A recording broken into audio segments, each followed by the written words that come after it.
Hello दोस्तों, क्या हाल है। तारीख 6 नवंबर 2024, दिन बुधवार, हिंदी तिथि पंचमी। और आइए बात करते हैं आज के मुख्य समाचार में देश भर की तमाम बड़ी खबरों पर नजर डालते हैं। देखिए, पहला अपडेट, संसद के शीतकालीन सत्र की तारीखों का ऐलान हो गया है। 25 नवंबर से लेकर 20 दिसंबर तक चलेगी लोकसभा और राज्यसभा की कार्यवाही, यानी लगभग एक महीने तक ये संसद का शीतकालीन सत्र रहेगा। और इस सत्र के दौरान वन नेशन वन इलेक्शन और वक्फ विधेयक बिल भी पेश किए जा सकते हैं। चलिए अगला अपडेट देखिए। हरियाणा, त्रिपुरा और मिजोरम के ग्रामीण स्थानीय निकायों को केंद्र सरकार की तरफ से 310 करोड़ रुपए की अनुदान राशि जारी की गई आपदा राहत और विकास कार्यों के लिए। वहीं खबर है कि अब विदेश जाने से भी महंगा पड़ रहा है बिहार जाना, क्योंकि छठ पूजा के चलते हवाई यात्रा के दामों ने मानो आसमान से छू लिया है। क्योंकि एयरलाइन कंपनियां भी अभी त्योहारों के मौके का फायदा उठा रही हैं और फ्लाइट की टिकट काफी ज्यादा महंगी हो गई है। अगर आप मुंबई से बिहार, पटना या दरभंगा जाना चाहते हैं तो अभी फ्लाइट टिकट 13,000 से 18,000 के बीच में चल रहा है, जबकि सामान्य दिनों में इस रूट के लिए 6-7 हजार रुपए तक का हवाई टिकट होता है। वहीं देखिए अगली खबर, अब BSNL ग्राहकों की मौज होने वाली है, क्योंकि इंटरनेट स्पीड को लेकर कंपनी की तरफ से एक बड़ा अपडेट सामने आ रहा और इससे प्राइवेट कंपनियों की जैसे जियो, एयरटेल वगैरह इनकी टेंशन बढ़ सकती है। बात कुछ यूं कि सरकारी टेलीकॉम कंपनी BSNL देश में 4G नेटवर्क डिलीवर करने के मामले में एक नया रिकॉर्ड बनाने जा रही है। BSNL का कहना है कि अब तक 50,000 से भी ज्यादा 4G मोबाइल टावर स्थापित कर दिए गए हैं, जिनमें 41,000 से ज्यादा का ऑपरेशन भी स्टार्ट हो गया है। और कंपनी ने जून 2025 तक 1 लाख मोबाइल टावर लगाने का लक्ष्य रखा है, जिससे कि BSNL का नेटवर्क अब आपको और बेहतर मिलेगा, वहीं इंटरनेट की स्पीड भी और अच्छी मिलेगी, है ना। चलिए अगला अपडेट देखिए दोस्तों। सरकार का नया प्लान, ग्रामीण बैंकों की संख्या घटेगी। वित्त मंत्रालय की तरफ से एक बड़ा कदम उठाया गया है। दरअसल सरकार हमारे देश में क्षेत्रीय बैंकों की संख्या कम करना चाहती है। अभी देश में फिलहाल 43 ग्रामीण क्षेत्रीय बैंक हैं और सरकार इनको कम करके 28 तक लाना चाहती है। तो इसके लिए क्या करेगी कि कुछ क्षेत्रीय ग्रामीण बैंकों का मर्जर किया जाएगा। सरकार का कहना है कि इससे बैंकों को लागत कम करने और कैपिटल बेस बढ़ाने में मदद मिलेगी। चलिए अगली खबर देखिए। पासपोर्ट रैंकिंग पर एक रिपोर्ट सामने आ रही है। अभी दुनिया में सिंगापुर का पासपोर्ट सबसे मजबूत है, जबकि हमारे पड़ोसी देश पाकिस्तान का पासपोर्ट सबसे कमजोर है। जहां तक बात करें पासपोर्ट रैंकिंग में भारत की, तो दोस्तों भारत का पासपोर्ट भी पावरफुल पासपोर्ट देशों की रैंकिंग में 83वें स्थान पर है, जबकि पहले नंबर पर सिंगापुर है और दूसरे नंबर पर टोटल ये 5 देश हैं, फ्रांस, जर्मनी, इटली, जापान और स्पेन। चलिए अगली खबर देखिए। एक श्रद्धांजलि, बिहार कोकिला के नाम से मशहूर शारदा सिन्हा जी का निधन हो चुका है। छठ गीतों से इन्हें पहचान मिली थी और संयोग देखिए, छठ महापर्व के एक दिन पहले ही दिल्ली एम्स में इन्होंने अंतिम सांस ली। PM नरेंद्र मोदी ने भी इनके निधन पर दुख व्यक्त किया। वैसे आपको पता होगा दोस्तों, छठ महापर्व की शुरुआत भी हो चुकी है। कल से ही नहाय खाय से लोक आस्था के महापर्व की शुरुआत हुई और कल से शुरू हुआ ये छठ महापर्व 8 नवंबर तक चलेगा। आज 6 नवंबर को खरना रहेगा, फिर कल 7 नवंबर को संध्या आरती दिया जाएगा और 8 नवंबर को उषा आरती दिया जाएगा सूर्य को। आप सभी देशवासियों को भी छठ महापर्व की ढेर सारी हार्दिक शुभकामनाएं। बिहार, यूपी, दिल्ली वगैरह इन इलाकों में इस पर्व को बड़ी ही धूमधाम से मनाते हैं। चलिए आगे बढ़ते हैं खबरों में। देखिए आप, सुप्रीम कोर्ट का एक बड़ा फैसला, हर निजी संपत्ति को कब्जा नहीं कर सकती है सरकार। सुप्रीम कोर्ट ने अपना ही 46 साल पुराना फैसला पलटा और एक बड़ा आदेश सुनाया। निजी संपत्तियों के अधिग्रहण को लेकर सुप्रीम कोर्ट की तरफ से ये अहम फैसला सुनाया। कहा कि सरकार इन्हें नहीं ले सकती है। मतलब जो लोगों की प्राइवेट प्रॉपर्टी होती है, सरकार हर किसी प्रॉपर्टी पर अपना कब्जा नहीं जमा सकती है, अपना कोई प्रोजेक्ट शुरू नहीं कर सकती है। सुप्रीम कोर्ट ने कहा कि हर निजी संपत्ति कोई भौतिक संसाधन नहीं है, जबकि 1978 में सुप्रीम कोर्ट ने इसके उलट फैसला दिया था, जिसमें प्राइवेट प्रॉपर्टी पर भी सरकार का अधिकार बताया था। लेकिन अभी सुप्रीम कोर्ट ने अपना ही फैसला बदल दिया है। ये देख सकते हैं आप, ये फैसला सुनाते हुए सुप्रीम कोर्ट ने क्या 4 प्रमुख तर्क दिए। वहीं दोस्तों सुप्रीम कोर्ट ने मदरसा एक्ट पर भी एक बड़ा फैसला सुनाया और यूपी मदरसा एक्ट को वैध बताया। देश के 17 लाख से भी ज्यादा मदरसा स्टूडेंट के लिए एक राहत भरी खबर आई है। उन्हें सरकारी स्कूल नहीं भेजा जाएगा। हालांकि सुप्रीम कोर्ट ने यूपी सरकार के मदरसा एक्ट को बरकरार रखा, लेकिन PG और रिसर्च सिलेबस तय करने पर भी रोक लगा दी है। उत्तर प्रदेश सरकार ने यूपी मदरसा बोर्ड एजुकेशन एक्ट 2004 में बनाया था और अभी सुप्रीम कोर्ट के इस फैसले के बाद उत्तर प्रदेश में मदरसे चलते रहेंगे और 16,000 मदरसों में पढ़ने वाले 17 लाख स्टूडेंट को सरकारी स्कूलों में नहीं भेजा जाएगा। वहीं दोस्तों सुप्रीम कोर्ट के चीफ जस्टिस CJI चंद्रचूड़ ने भी कुछ बयान दिए। देखिए उनका कहना है कि न्यायिक स्वतंत्रता का अर्थ है हमेशा सरकार के खिलाफ फैसला देना ही नहीं है। CJI बोले कि A अर्बन से लेकर Z जुबैर तक को जमानत दी हमने, यही मेरी फिलोसॉफी है। न्यायपालिका की स्वतंत्रता का मतलब सरकार के खिलाफ फैसला सुनाना नहीं है। दरअसल कई लोग जो है राजनीतिक दायरे में ले लेते हैं सुप्रीम कोर्ट और उनके जजों को भी, तो ऐसी ही आलोचनाओं पर सुप्रीम कोर्ट के जज CJI चंद्रचूड़ की तरफ से ये बात कही गई। उन्होंने कहा कि मेरे रिटायरमेंट के बाद भी कोर्ट सुरक्षित हाथों में रहे। राजनीति में परिपक्वता जरूरी है। जजों पर संदेह करना मतलब व्यवस्था को बदनाम करने जैसा है। चलिए अगली बड़ी अच्छी खबर देखिए। रेलवे का नया प्लान, AI वाली आंखों से देखेगी अब ट्रेनें। रास्ते में गैस सिलेंडर या कुछ भी ट्रेन की पटरी पर मिला तो आर्टिफिशियल इंटेलिजेंस के माध्यम से ट्रेन खुद ब खुद रुक जाएगी और इससे रेल हादसों पर लगाम लगेगी। हाल ही में आपको पता होगा कई इस तरह के मामले देखने को मिले। रेलवे ट्रैक पर कुछ असामाजिक तत्व गैस सिलेंडर डाल देते हैं या लोहे की रोड डाल देते हैं, तो ऐसे हादसों से रेलवे को बचाने के लिए एक बड़ा फैसला लिया गया। इसके तहत इंजनों में AI बेस्ड कैमरे लगाए जाएंगे और रेल मंत्रालय का कहना है कि जल्द ही इस दिशा में काम भी शुरू कर दिया दिया जाएगा। पहले चरण में मंत्रालय के मुताबिक 14,000 इंजनों पर AI बेस्ड कैमरे इंस्टॉल किए जाएंगे, है ना। 4-4 कैमरे प्रत्येक इंजन में लगाए जाएंगे। चलिए अगला अपडेट देखिए, महंगाई पर एक रिपोर्ट आ रही है। शक्कर खोफरा बुरा मजबूत हुआ, खाद्य तेलों में गिरावट हुई है, दलहन मांग सुस्ती से थोड़ी नरम पड़ी, दाल चावल थोड़े मजबूत हुए हैं। किराना बाजार का ये लेटेस्ट मार्केट अपडेट आप देख सकते हैं। वहीं खबर है सरकार ने साल 2024-25 के लिए खरीफ सीजन के लिए रिकॉर्ड तोड़ 119 मीट्रिक टन चावल उत्पादन का भी अनुमान लगाया है। और दोस्तों पेट्रोल डीजल की कीमतों पर भी एक अच्छी खबर आ रही है। देखिए हमारे देश के पेट्रोलियम मंत्री हरदीप सिंह पुरी ने कहा कि वैश्विक तनावों के बीच कच्चे तेल की कीमतें स्थिर रहेगी, भारत के पास और भी कई विकल्प मौजूद हैं।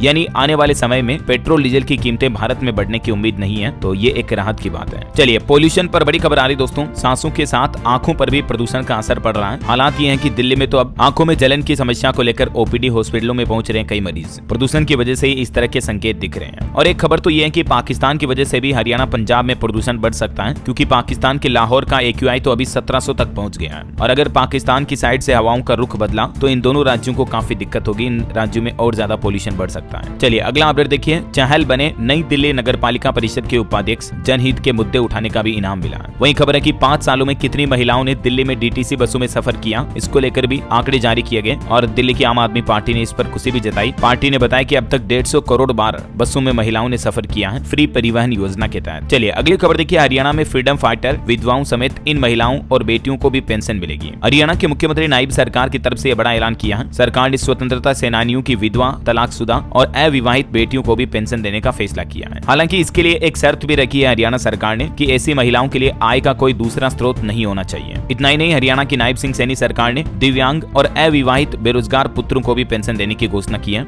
अपने एक कानून में संशोधन करते हुए। इसके अलावा भी हरियाणा सरकार ने एक और फैसला लिया, रेलवे के पेंशन भोगी भी अब घर बैठे ही भेज सकेंगे अपना जीवन प्रमाण पत्र, क्योंकि सरकार ने national wide digital life certificate अभियान 3.0 की भी शुरुआत कर दी है। वहीं खबर है कि हरियाणा में शीतकालीन सत्र की तारीख भी सामने आ चुकी है। 13 नवंबर से ही बैठकें शुरू होगी और इस सत्र में भी हरियाणा सरकार कई महत्वपूर्ण मुद्दों पर चर्चा करेगी। वहीं देखिए हिमाचल प्रदेश में भी किसानों के लिए सरकार का अच्छा फैसला, 3 रुपए प्रति किलो के हिसाब से किसानों से गोबर भी खरीदेगी हिमाचल सरकार। हिमाचल राज्य के कृषि मंत्री चंद्र कुमार की तरफ से यह बड़ा ऐलान किया गया है। हिमाचल की सुक्खू सरकार ने किसानों के लिए यह राहत भरा फैसला लिया है। और एक बड़ी दुर्घटना हो गई दोस्तों गुजरात में। देखिए आनंद में बुलेट ट्रेन ट्रैक का एक पुल नीचे गिर गया, जिसमें 2 मजदूरों की जान जाने की खबर है, एक गंभीर रूप से घायल भी हो गया। वहीं खेल समाचार से जुड़ी खबर है, IPL 2025 ऑक्शन की तारीखों की घोषणा भी हो चुकी है। 1574 खिलाड़ियों ने रजिस्ट्रेशन किया। IPL 2025 की मेगा नीलामी का बड़ा ऐलान हो चुका है। 24-25 नवंबर को सऊदी अरब में इसका आयोजन होगा। वहीं खबर है दोस्तों, ओलंपिक 2036 की मेजबानी के लिए भी भारत ने अपनी दावेदारी पेश की है। अगर इसको मंजूरी मिल जाती है तो गुजरात अहमदाबाद में ये गेम्स होंगे। वैसे पहले भी भारत 2 एशियन और 1 कॉमनवेल्थ गेम्स होस्ट कर चुका है। चलिए अगली खबर देखिए दोस्तों, रिलेशनशिप पर एक हालिया सोशल सर्वे सामने आ रहा कि जो लोग बाग सोशल मीडिया पर खुश दिखते हैं ना, असल जिंदगी में वो ऐसे खुश होते नहीं है। इंटरनेट की वजह से परिवारों में दूरियां और बढ़ रही हैं। भले ही आप फेसबुक, इंस्टाग्राम, रील्स वगैरह पर कई जगहों पर लोगों को देखते होंगे कि कितना एंजॉय कर रहे हैं, खुश हैं, लेकिन लोगों की असल जिंदगी बहुत ज्यादा डिप्रेशन और तनाव में होती जा रही है। और इन सब के पीछे वजह भी यही है, सोशल मीडिया की वजह से लोगों के रिश्ते खराब होते हैं। तो इसीलिए अपने जीवन में कभी कभी इन चीजों से ब्रेक लें, जितना हो सके मोबाइल फोन का इस्तेमाल कम करें, एडिक्टेड ना बने फेसबुक, इंस्टाग्राम को लेकर, है ना। चलिए दोस्तों अगला अपडेट देखिए, ट्रैफिक को लेकर एक रिपोर्ट सामने आ रही है कि पूरे एशिया महाद्वीप में सबसे ज्यादा ट्रैफिक हमारे देश में बेंगलुरु और पुणे शहर में है। नई दिल्ली 12वें नंबर पर है और मुंबई 14वें स्थान पर है। ग्लोबल लिस्ट में लंदन शहर टॉप पर है, लेकिन एशिया के सबसे खराब यातायात वाले टॉप 5 शहरों में 2 तो भारत के ही शामिल हैं। देख सकते हैं आप ये टेबल में आंकड़े भी। चलिए अगला अपडेट देखिए, भारत के विदेश मंत्री एस जयशंकर बोले कि बॉर्डर से पीछे हटी भारत और चीन की सेनाएं, जल्दी मिलेंगे दोनों देशों के विदेश मंत्री और NSA भी। 21 अक्टूबर को भारत चीन के बीच ये समझौता हुआ था, आपको पता होगा। वहीं दोस्तों वक्फ बोर्ड बिल पर खबर आ रही है। दाऊदी बोहरा समाज की मांग है कि वक्फ बोर्ड दायरे से बाहर रखें, लेकिन JPC ने कहा कि संशोधन विधेयक हमारे विशेष दर्जे को मान्य नहीं देता है। तो वक्फ संशोधन बिल को लेकर अभी भी ये कमेटी की तैयारियां चल रही है। देखते हैं सरकार की तरफ से आगे इस पर क्या अपडेट आता है। फिलहाल खबर देखिए, सुप्रीम कोर्ट के 3 इन हाउस पब्लिकेशन का लोकार्पण किया देश की राष्ट्रपति द्रौपदी मुर्मू ने। इस दौरान CGI चंद्रचूड़ भी मौजूद रहे। वहीं खबर है, जम्मू कश्मीर में 6 घंटे में दूसरा एनकाउंटर हुआ। कुपवाड़ा में आतंकियों से मुठभेड़ जारी है। इंडियन आर्मी के जवानों ने एक और आतंकी को ढेर किया। चलिए अगला अपडेट देखिए दोस्तों, झारखंड में इंडिया गठबंधन ने भी अपना घोषणा पत्र जारी कर दिया है और इसमें 7 बड़ी गारंटी का ऐलान किया है। महिलाओं को हर महीने 2500 रुपए दिए जाएंगे, 450 रुपए में गैस सिलेंडर मिलेगा, आदिवासियों के लिए सरना धर्म कोड लाया जाएगा और भी शिक्षा, रोजगार, किसान कल्याण गारंटी, 15 लाख रुपए तक का पारिवारिक स्वास्थ्य बीमा समेत झारखंड में इंडिया गठबंधन के घोषणा पत्र की ये कुछ बड़ी गारंटियां आप देख सकते हैं। इससे पहले आपको पता होगा बीजेपी ने भी अपना संकल्प पत्र जारी किया था झारखंड में। गृह मंत्री अमित शाह की तरफ से जारी किया गया किया था। बीजेपी ने भी कई बड़े वादे किए। गोगो दीदी योजना के तहत हर महीने महिलाओं को 2100 रुपए दिए जाएंगे, सभी परिवारों को 500 रुपए में गैस सिलेंडर मिलेगा, वगैरह वगैरह।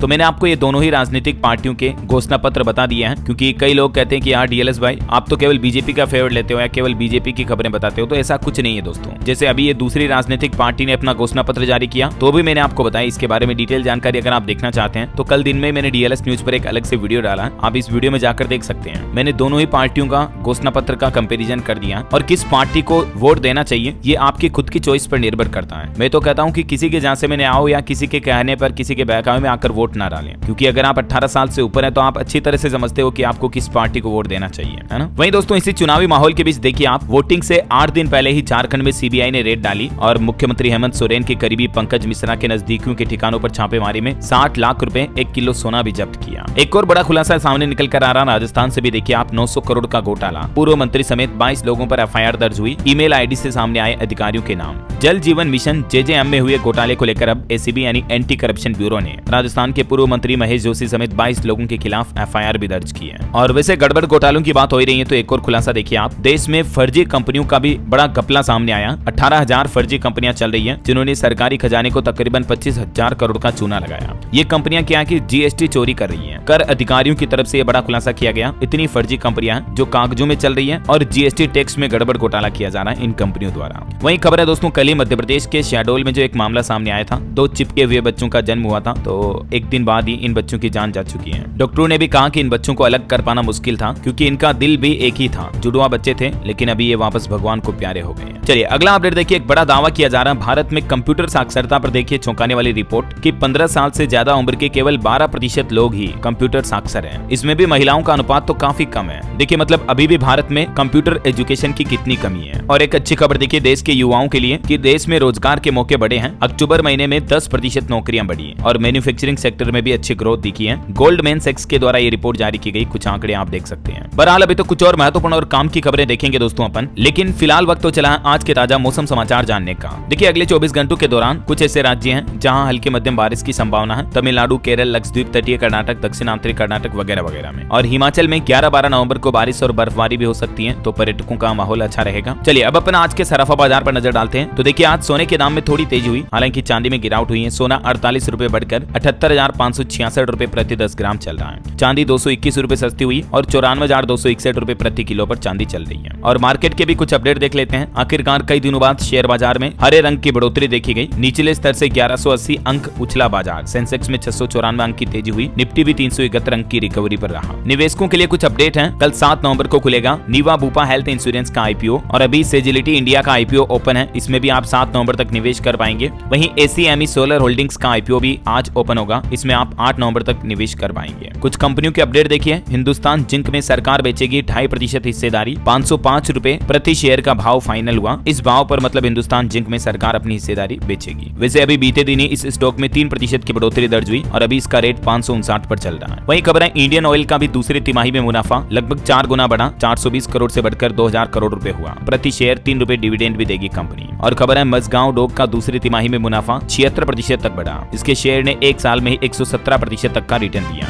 चलिए मार्केट के बाद कुछ और अपडेट देखते हैं फटाफट से। अच्छा, यूएस इलेक्शन शुरू हो चुके हैं, आपको पता होगा। मतलब अमेरिका में राष्ट्रपति चुनाव के लिए वोटिंग जारी है। डोनाल्ड ट्रंप ने फ्लोरिडा में वोट डाला, कहा कि भरोसा है हम जीतेंगे। और इनके अगेंस्ट में कमला हैरिस जो कि भारतीय मूल की महिला उम्मीदवार हैं, ये भी बोली कि फैमिली डिनर में जाऊंगी, ये मेरी परंपरा है। तो दोनों के बीच काफी कांटे की टक्कर चल रही है। वैसे अनुमान के मुताबिक तो इस बार डोनाल्ड ट्रंप की जीतने की संभावना काफी ज्यादा नजर आ रही है। जो मार्केट में चुनावी माहौल दिख रहा है उस हिसाब से ट्रंप ने यह भी दावा किया कि अमेरिकी इतिहास का सबसे महत्वपूर्ण दिन होगा, लाखों लोग मतदान कर रहे हैं। तो डोनाल्ड ट्रंप और कमला हैरिस दोनों ही राजनीतिक पार्टियां रोजमर्रा की चीजों की महंगाई से लेकर लोकतंत्र और गर्भपात के मुद्दों पर चुनाव लड़ रहे हैं। ये मतलब यूएस इलेक्शन के कुछ प्रमुख मुद्दे हैं। हालांकि दोस्तों भारत के लिए भी ये अमेरिकी चुनाव के नतीजे काफी महत्वपूर्ण होंगे। किसकी जीत से भारतीय शेयर बाजार और अर्थव्यवस्था को फायदा होगा, तो इसके कुछ आंकड़े देखिए आप। हिस्टोरिकल आंकड़े अगर अपन देखें दोस्तों, तो जो अभी डोनाल्ड ट्रंप राष्ट्रपति उम्मीदवार के लिए चुनाव लड़ रहे हैं, इनकी रिपब्लिकन पार्टी है, जबकि वर्तमान मौजूदा अमेरिकी राष्ट्रपति जो बाइडेन जो है, उनकी पार्टी का नाम है डेमोक्रेटिक पार्टी। ठीक है, बराक ओबामा भी इन्हीं पार्टी के हैं। तो जब जब डोनाल्ड ट्रंप की सरकार रही, भारतीय शेयर बाजार में निवेशकों को कम रिटर्न मिला, जबकि जो कमला हैरिस की पार्टी है उस कार्यकाल के दौरान भारत के शेयर बाजार में निफ्टी का रिटर्न काफी अच्छा रहा। तो खैर ये तो वक्त ही बताएगा। जब हमारे विदेश मंत्री एस जयशंकर से इस बारे में सवाल किया गया कि कमला या ट्रंप में से किसकी जीत भारत के रिश्तों के लिहाज से अच्छी होगी, तो उन्होंने भी बड़ा ही अच्छा घुमावदार जवाब दिया। एस जयशंकर ने कहा कि अमेरिका चुनाव के परिणाम चाहे जो भी हो, अमेरिका के साथ भारत के संबंध और मजबूत ही होंगे।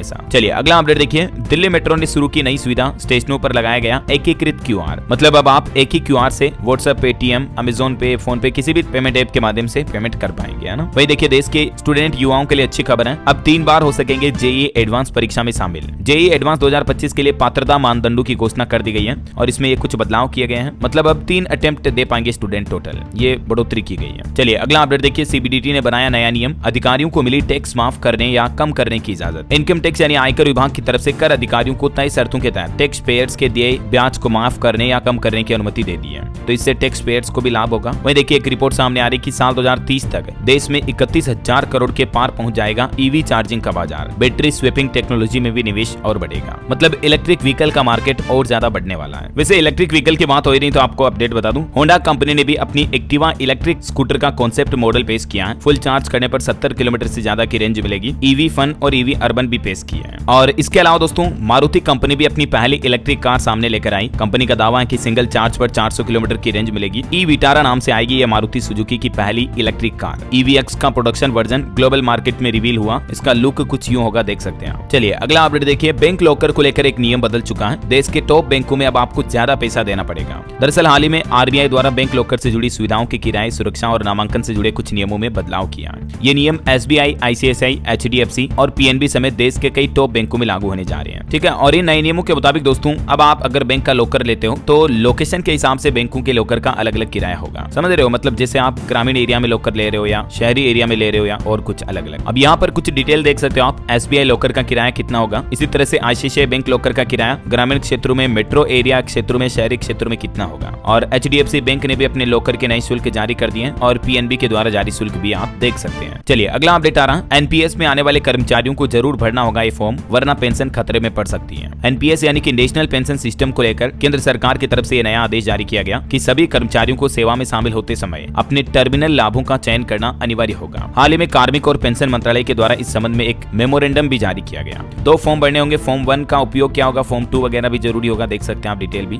चलिए अगला अपडेट है। जापान से आएगी भारत में चलने वाली पहली बुलेट ट्रेन, हवा से बात करेगी, मतलब इसकी रफ्तार बहुत ज्यादा होगी। वैसे तो अभी आपको पता होगा हमारे देश में गुजरात, अहमदाबाद, मुंबई के बीच बुलेट ट्रेन चलाने को लेकर प्रोजेक्ट जारी है, लेकिन इसी बीच खबर है कि भारत में बुलेट ट्रेन जापान से भी मंगाई जा रही है और इसका नाम होगा शिनकेनसेन E5। चलिए अगला अपडेट है। कन्नड़ लघु film sunflowers were the first ones to know को ऑस्कर 2025 के लिए भी क्वालिफाई मिला है, तो ये भी अच्छी बात है भारत के लिए वाकई में। वहीं खबर है पंजाब और सिंध बैंक ने NESL के साथ ई बैंक गारंटी की सुविधा भी शुरू की है। इससे लोगों को बैंकिंग सेवाएं और बेहतर मिल पाएगी। वहीं खबर देखिए बिहार के रसोइयों के लिए अच्छी खबर। मिड डे मील में बिहार की नीतीश सरकार की तरफ से एक बड़ा बदलाव किया जा रहा है। बिहार के सरकारी प्रारंभिक विद्यालयों में अब बच्चों को पका पकाया भोजन मिलेगा। शिक्षा विभाग ने पीएम पोषण योजना के तहत मध्याह्न भोजन व्यवस्थापक के माध्यम से ये सुविधा शुरू करने का फैसला किया है और इसमें रसोइयों की अहम भूमिका होगी। पहले चरण में बिहार के 10 जिलों के 20 पंचायतों के विद्यालयों में ये सुविधा लागू की जाएगी। तो इससे होगा ये कि बच्चों और शिक्षकों का समय बर्बाद होने से बचेगा, क्योंकि पका पकाया खाना मिलेगा तो खाना पकाने में टाइम वेस्ट नहीं होगा। और बिहार सरकार ने रसोइयों को भी व्यवस्थापक बनने की इजाजत दे दी है। मैनेजमेंट देख पाएंगे मिड डे मील का। चलिए अगली खबर देखिए आप। उत्तर प्रदेश में पान मसाला गुटखा मशीन के रजिस्ट्रेशन पर योगी कैबिनेट ने बड़ा फैसला लिया है और इससे कंपनी मालिकों को बड़ी टेंशन भी हुई है। दरअसल बात कुछ यूं है कि गुटखा, तंबाकू, पान मसाला बनाने वाली जो मशीनें होती है ना, इन पर भी अब जीएसटी लगेगा। अभी तक तो केंद्र सरकार द्वारा ये जीएसटी में मशीनों को पंजीकरण कराने का आदेश था, वरना जुर्माना लगाने का प्रावधान था। तो ये प्रावधान अब यूपी राज्य में भी लागू कर दिया गया है। कल ही जो योगी कैबिनेट की बैठक हुई ना, उसमें ये फैसला लिया गया। इसके अलावा दोस्तों उत्तर प्रदेश में डीजीपी की नियुक्ति का भी नियम बदल चुका है। नए नियम के मुताबिक अब यूपी में डीजीपी की नियुक्ति यूपीएससी की मंजूरी के बिना ही की जा सकेगी। 6 सदस्यीय समिति के माध्यम से डीजीपी का चयन होगा। वहीं देखिए बड़ी खबर, उत्तर प्रदेश में मिला 800 किलो नकली टोमेटो सॉस। अगर आप भी होटल, रेस्टोरेंट वगैरह में टोमेटो सॉस खाते हैं तो जरा सोचिए आपकी सेहत के साथ कितना बड़ा खिलवाड़ किया जा रहा है। और अक्सर त्योहारी मौसम में तो आप देखते होंगे आए दिन खबरें सामने आती हैं, नकली मिठाइयां, घी। ये देखिए राजस्थान जयपुर का भी एक और मामला सामने आया दिवाली बाद ही, अभी कल का ही है। इसमें 1100 किलो यानी 1 टन से भी ज्यादा नकली पनीर जब्त किया गया। दिल्ली बाईपास और जोटवाड़ा के गोदाम पर फूड सेफ्टी विभाग की तरफ से ये बड़ी कार्रवाई की है। नकली पनीर, नकली मावा बेचा जा रहा, लोगों को खिलाया जा रहा, फिर लोग बीमार नहीं होंगे तो क्या होंगे। तभी तो मैं आपको कहता हूँ कि बाजार की चीजें जितना हो सके दोस्तों कम खाया करो, मिठाई खानी तो घर पर ही बनाकर खाओ। चलिए धर्मांतरण पर खबर आ रही कि यूपी में 3 परिवारों के 8 लोग मुस्लिम धर्म त्याग कर हिंदू बने। उन्होंने कहा कि हमारा परिवार कहार जाति का था, नाम भी बदल लिए उन्होंने तो। और बागेश्वर धाम के पंडित धीरेन्द्र कृष्ण शास्त्री ने भी छत्तीसगढ़ में 11 परिवारों की घर वापसी करवाई। बोले कि नक्सलवाद से ज्यादा खतरनाक है धर्मांतरण। 200 जिलों में हिंदू अल्पसंख्यक हो गए हैं। चलिए कुछ और स्टेट न्यूज अपडेट देखते हैं दोस्तों। देखिए राजस्थान में मानवाधिकार आयोग ने सरकार से कहा कि सरकार प्रदेश के सभी अस्पतालों की जांच करें, उचित मानव संसाधन नहीं होने पर अस्पतालों को डी लिस्ट करें और परिवादी को 5 लाख रुपए देने की सिफारिश भी की। राज्य सरकार को यह आदेश जारी किया राज्य मानवाधिकार आयोग की तरफ से। वही खबर है राजस्थान में 12 और 13 नवंबर को इलेक्ट्रॉनिक मीडिया में नहीं छपेंगे विज्ञापन। राजनीतिक दलों उम्मीदवारों को भी प्रिंट मीडिया में विज्ञापन छपवाने के लिए अनुमति लेनी होगी। और खबर है राजस्थान में सरस डेयरी की नई पहल, अब घी की होम डिलीवरी की जाएगी। 15 लीटर के 5 टिन का ऑर्डर करने पर यह सुविधा मिलेगी। शादी समारोह को देखते हुए सरस डेयरी ने यह निर्णय लिया है। और देखिए राजस्थान सरकार ने जल जीवन मिशन के कामों के लिए 658 करोड़ रुपए की धनराशि स्वीकृत की। मुख्यमंत्री भजन लाल बोले कि पिछली सरकार ने इस योजना को गंभीरता से नहीं लिया। चलिए अगला अपडेट है 70 साल या उससे ज्यादा उम्र के बुजुर्गों से सरकार ने अपील की है आधार कार्ड से लिंक मोबाइल नंबर और भंग प्रिंट अपडेट जरूर करवाएं, नहीं तो आयुष्मान कार्ड से इलाज में परेशानी आएगी। मध्य प्रदेश सरकार की तरफ से सभी लोगों को यह निर्देश जारी किया है। और खबर है मध्य प्रदेश के मुख्यमंत्री डॉक्टर मोहन यादव ने गृह विभाग की बैठक की, कहा कि हर जिले में साइबर थाना और राज्य स्तर पर कॉल सेंटर स्थापित किए जाए ताकि साइबर फ्रॉड पर रोक लगाई जा सके, है ना। वही खबर है मध्य प्रदेश में 10 औद्योगिक इकाइयों के प्रकरणों को भी मंजूरी मिली है, जिससे कि राज्य में 2100 करोड़ रुपए के निवेश की संभावना है और कई युवाओं को लगभग 6000 से भी ज्यादा व्यक्तियों को सीधे रोजगार प्राप्त होने का अनुमान है। एमपी कैबिनेट बैठक में एक और बड़ा फैसला लिया गया, महिलाओं को अब सिविल सेवाओं में मिलेगा 35% पदों पर आरक्षण। मध्य प्रदेश की मोहन यादव सरकार की तरफ से महिला कैंडिडेट के लिए आरक्षण यानी रिजर्वेशन से जुड़ा ये बड़ा फैसला लिया है। चलिए अगला अपडेट आना यूपी प्रयागराज महाकुंभ को लेकर। देखिए पहली बार महाकुंभ में गूगल नेविगेशन का इस्तेमाल किया जाएगा। महाकुंभ की भव्यता को देखते हुए गूगल कंपनी ने भी अपनी पॉलिसी में बदलाव किया है। और खबर है यूपी में देखिए मथुरा श्री कृष्ण जन्मभूमि मस्जिद विवाद में सुनवाई 2 सप्ताह के लिए टली। ईदगाह कमेटी ने हाईकोर्ट के 3 फैसलों को सुप्रीम कोर्ट में चुनौती दी है। वैसे अभी छठ दीपावली जैसे महापर्व को लेकर रेलवे का अपडेट है, पूजा स्पेशल ट्रेनें चलाई जा रही है। यात्रियों की भीड़ को देखते हुए रेलवे ने 7435 और गाड़ियों की लिस्ट जारी की है। और खबर है दोस्तों बिहार मुजफ्फरपुर में खुलेगी 18 नई फैक्ट्री, 10,000 लोगों को रोजगार मिलेगा। बेला में बेसन यूनिट और बोचा में मिनरल वाटर प्लांट भी लगाया जाएगा। चलिए अगला अपडेट देखिए हरियाणा सरकार की सख्त चेतावनी, रोडवेज की बसें अब प्राइवेट ढाबों पर नहीं रुकेगी। गृह मंत्री अनिल विज ने आदेश जारी किए, कहा कि बिना नंबर सड़क पर दौड़ रहे वाहन भी जब्त किए जाएंगे। वहीं देखिए हरियाणा में राजनीतिक ध्वंस नहीं दिखा सकेंगे अधिकारी। सरकार का आदेश है कि अपने हितों के लिए प्रभाव डालने की कोशिश करते हैं अधिकारी, लेकिन अब अगर आदेश नहीं माना तो नौकरी भी जाएगी उनकी सीधी। वहीं देखिए पंजाब में जापानी एजेंसी की मदद से बढ़ेगा जंगल। 2030 तक वन क्षेत्र 7.5% बढ़ाने का लक्ष्य तय किया है पंजाब सरकार ने।